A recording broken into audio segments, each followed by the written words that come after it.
Hello everybody, it's Isaac here, back with another video.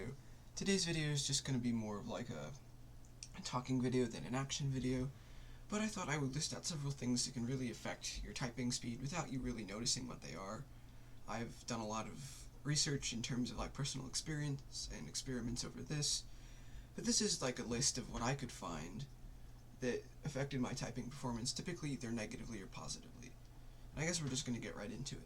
So the first one is how well you sleep. I've noticed that on days where I just have more energy, or sometimes not even days where I have energy, just days I slept better, I seem to do much better. I don't know, my brain had a better response time, I was able to fix my errors quicker. Just in general, I had a better experience. That's just something I know people will stay up late for several different things, but I do recommend if maybe you're going to do a session the day before, or no, the day after, or you just really want to make sure you're doing well typing, and then obviously get better sleep. I don't think trying to do better at typing should be the only reason, like your only motivation to get better sleep. You should have some other reasons or something. Don't go changing your whole schedule because you want to type better. It didn't make a huge difference, but it definitely did make a difference. Another thing is you don't want to type right after you wake up, especially if you've been sleeping for a while. There's a bit of a scientific reason for this, and I found this very interesting, but it turns out that when you sleep, fluid builds up in your joints, and it's completely normal, but it makes it so your joints aren't quite as flexible, so you want to get in some sort of activity to get that fluid all even out. So typically, I'll just be walking around doing stuff before I go type, because I just have stuff to do during the day, and that helps. But even just doing some jumping jacks, or push-ups, or sit-ups, and if you've seen some of my older videos, you'll notice I'm taking points from those videos, but a lot of those videos are older and not very many people saw them, and I thought I would do a refresh version of it. Next thing is the temperature in your room, or just the temperature of your hands, I guess, is more important. Both of them are important, but basically when your hands are cold, you're not going to be able to type as well. It's a pretty well-known fact by now, but if you don't if you notice that your hands are cold before you type, I would highly recommend maybe running them under warm water. I know a lot of people recommend just kind of like lukewarm water, but I find pretty warm water typically helps more. Sometimes I'll just if I plan on typing in the evening, after I'm done with my homework and stuff, I'll just take a shower, and then I'll just go type, and that's probably the easiest and best way to get your hands, as well as your arms, all warmed up. Because your hands do rely on tendons in your arms and wrists in order to move correctly. So you want to make sure not only are your fingers warm, but your whole hand, and maybe even your wrist. That might help as well. Or even your forearm. I've noticed, if you move your fingers, you'll notice, at least I noticed a little bit of my forearm moving with that. And I imagine if that's cold, then it's not going to move as well, and you're just going to end up typing slower. Another thing, you don't want to be dehydrated. Now, obviously, you never want to be dehydrated. That's not just a typing thing. That's just a normal thing. But if your joints don't have enough fluid in them, they're also not going to move as well. And that's pretty much going to kill your typing really quick. I've noticed on days where I drink more water, I tend to do better. If I drink a ton of water, then I don't typically do as well. I don't know why, it just seems like there's that fluid in my joints again. It's something you have to keep your eye on. It's not something many people know about, but it's at least something that affects me. The next one is pretty simple, and anyone can really do it, and it's the placement of your keyboard. Now, if you have a laptop, obviously you can't really do much about that. You just have to scoot your laptop either closer or farther away. But if you have an external keyboard like I do, just hooked up to a desktop, it's a pretty simple process of moving it without moving your screen. Because I found a pretty good viewing angle for my screen, and I don't want to move that around. But I'm completely fine moving my keyboard around, and sometimes I just have to either scoot back, like my chair, or scoot my keyboard forward or back, just depending on how I feel. And it can be different for every passage too. Different passages aren't all going to feel the same to type. Because of that, obviously you can't predict what passage you're going to get next. But just notice that if one passage feels uncomfortable, don't immediately move your keyboard, as other passages may feel more comfortable. The next one would be just your surroundings. If you're in a really busy or loud environment, obviously you're not going to be able to focus quite as well, and that is probably one of the number one killers of typing experience, is if you just cannot focus, you're not going to do as well. Now, I know a lot of people like listening to stuff in the background, and I highly encourage that, but I also want to make sure it's something you can actually focus with. Maybe if it's like your favorite song and you want to sing along or whatever, I don't know. That can be distracting, or just listening to something that's really energetic I tend to find that I don't focus as well if I listen to those. Typically, I listen to something really chill. Most of the times, it's actually like a Nitro type live stream, because that's kind of on focus with what I'm doing.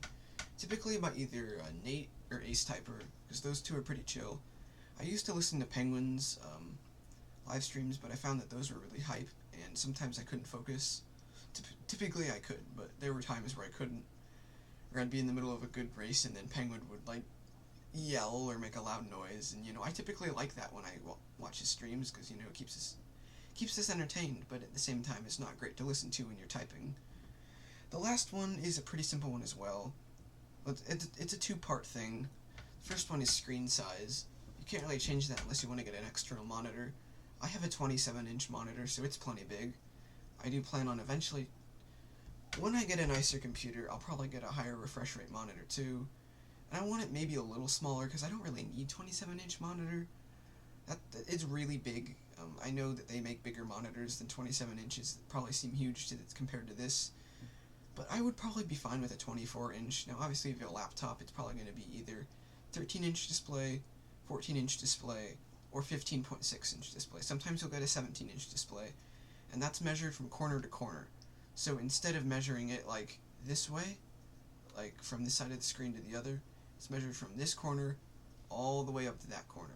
So if you've ever measured your screen and you're like, well, they ripped me off, it's actually not that big. No, it's just you're measuring it wrong. It's measured from the bottom left corner to the top right corner, or vice versa, and that works on either side. The next one is zoom, like how far you zoom in. I try to keep it about average. I have a big monitor too, so that also helps. I know when I had my old laptop, if you guys watched my videos back when I used to use Chrome, like, not the browser, but Chrome OS on my Chromebook, I had it zoomed in about this far, and that looks really big. Actually, it might have been zoomed in this far, I don't know. It was pretty far zoomed in, but that was because my laptop display was only 14 inches, and when I say only 14 inches, that actually isn't that bad.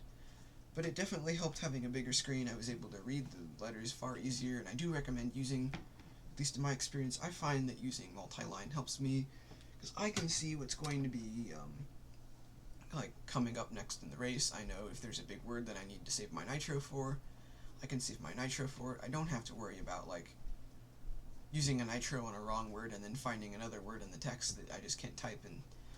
It's just a really frustrating process. I know a lot of people do like single line. I used to use single line a long time ago, and then I switched to multi. I kind of switched back and forth. I started with multi, went to single line for a little while, and then switched back to multi, and I liked multi better. So I don't know. I made a video about that. If you want to check that out, just go to my channel and search it up, or there's other YouTubers that did it too, so if you want to watch it from them, that's fine. I think, yeah, that's all my points for today. I have them all written down on like a whiteboard next to my keyboard, so I can keep track of them so I don't forget. But yeah, that's all of them. So I hope you all enjoyed. Definitely try some of these methods. Obviously, everyone's going to be different. Maybe share down in the comments some things you use. If you don't use anything, am I being too superstitious? Do you think that it's okay just to wing it? Just, what do you guys do to, I don't know, not really warm up, but just prepare your hands and prepare for typing? Because I definitely do some stuff. I know everyone's different. I've talked on Discord before, where people are like, yeah, I don't do any of that stuff, I just wing it. It's different for every person, but yeah, let me know in the comments what you guys do, just what things you do to prepare for typing. Also, comment down below video ideas. I have not been seeing any video ideas, and I'm not going to be, like, angry that you guys don't. It's just, I always want to be making videos that my fans want to see, not necessarily what I want to see or what I want to make. Because obviously, if I'm making videos that are fun, and I like making them, but if nobody wants to watch them, obviously I'm wasting my time. So, I definitely do want to see what you guys want me to make. So comment that too. Yeah, I'm pretty sure that's it for today's video. Thank you all for watching. If you enjoyed, it'd be great if you could like the video. Maybe you can consider subscribing to the channel. And yeah, that's pretty much it. I'll see you all in the next video. Goodbye everyone, and have a fantastic day.